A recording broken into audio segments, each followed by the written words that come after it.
Bonjour à tous et bienvenue dans cette vidéo sur les interactions et les champs, dans laquelle je vais présenter les champs physiques.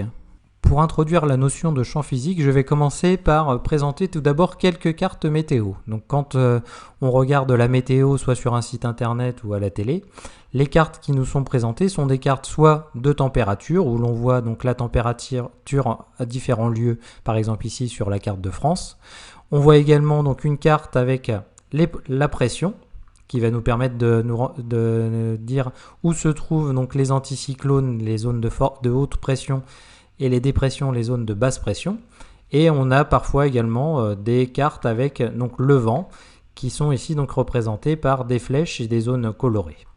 Donc ces trois cartes nous donnent des informations différentes. La première, la température est caractérisée par un nombre sur la carte. Ce nombre sera qualifié ici de scalaire.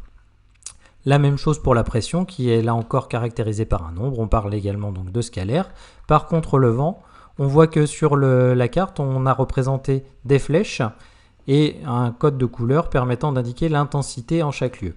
Ces flèches sont en fait en lien avec donc, des vecteurs d'un point de vue mathématique. Et on a donc ici deux types de grandeurs physiques qui seront donc des grandeurs scalaires qui vont être caractérisées par des nombres et des grandeurs vectorielles qui vont être caractérisées par des flèches. La particularité donc ici est que ces grandeurs s'appliquent en tout point de la surface de la Terre et donc c'est ce qui va définir un champ physique. Un champ est défini comme étant donc la donnée pour chaque point de l'espace-temps de la valeur d'une grandeur physique. Donc il peut être de deux natures, soit on parle de champ scalaire, dans ce cas la grandeur physique est caractérisée par un nombre, c'est le cas par exemple pour la température ou la pression ou d'autres grandeurs physiques, ou alors on parle de champ vectoriel, dans ce cas la grandeur est caractérisée par un vecteur, c'est le cas par exemple donc, de la force, de la vitesse ou du champ électrique, du champ magnétique. Les champs sont des objets qui sont utilisés en physique dans plusieurs domaines, notamment en électromagnétisme ou en mécanique des fluides où ils ont toute leur importance. Pour caractériser des champs, qu'ils soient scalaires ou vectoriels, on définit deux termes, la notion d'uniforme et de stationnaire. Un champ sera dit donc uniforme si la grandeur physique est la même en tout point de l'espace considéré. Par exemple ici, donc dans le cas d'un champ scalaire avec la température, on a une bille ici. On voit que la température sur toute la zone verte ici ou toute la zone bleue ici est la même. On parle donc d'uniformité sur une zone d'espace donné. La même chose ici avec un champ vectoriel, donc notamment la vitesse autour d'un cylindre. On voit que dans les zones qui se trouvent ici et là, le vecteur a la même orientation et la couleur est la même, donc l'intensité est la même, donc ça veut dire que ces zones sont des zones d'uniformité de la vitesse du fluide. Donc en plus de l'uniformité, on définit également donc un champ stationnaire ou permanent. Donc un champ sera stationnaire ou permanent si la grandeur physique ne dépend pas du temps. Pour pouvoir étudier correctement des champs scalaires ou des champs vectoriels, on préfère souvent représenter des lignes de champ ou des lignes de niveau. Les lignes donc, de niveau d'un champ scalaire seront les courbes correspondant à une même valeur de la grandeur physique. Donc plus les lignes de niveau seront proches et plus le champ donc, va varier rapidement. C'est par exemple le cas donc, des cartes IGN. Quand on regarde une carte de randonnée, en fait, on voit des lignes de niveau d'altitude. Et plus les lignes sont serrées, plus l'altitude varie rapidement. Alors que plus les lignes sont espacées, et plus l'altitude varie lentement.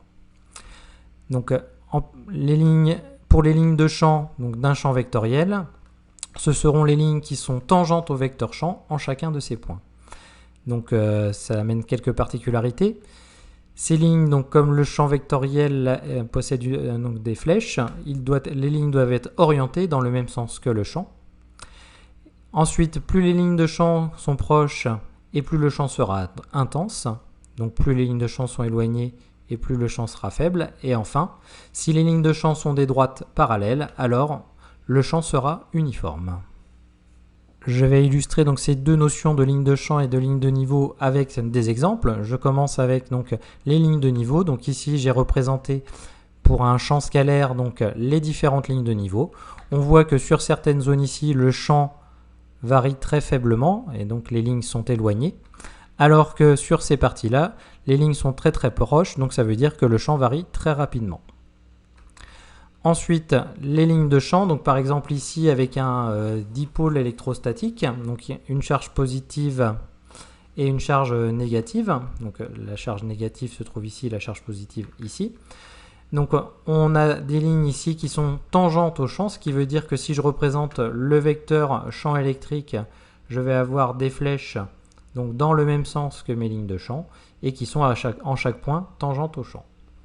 On voit également donc, que sur certaines zones ici, les lignes de champ sont très proches, donc cela signifie que le champ vectoriel est intense, alors que ces mêmes lignes, les lignes de champ sur une zone ici sont beaucoup plus éloignées, donc ici le champ est faible. Il n'y a pas de zone avec des lignes parallèles, donc il n'y a pas d'uniformité du champ sur cette cartographie.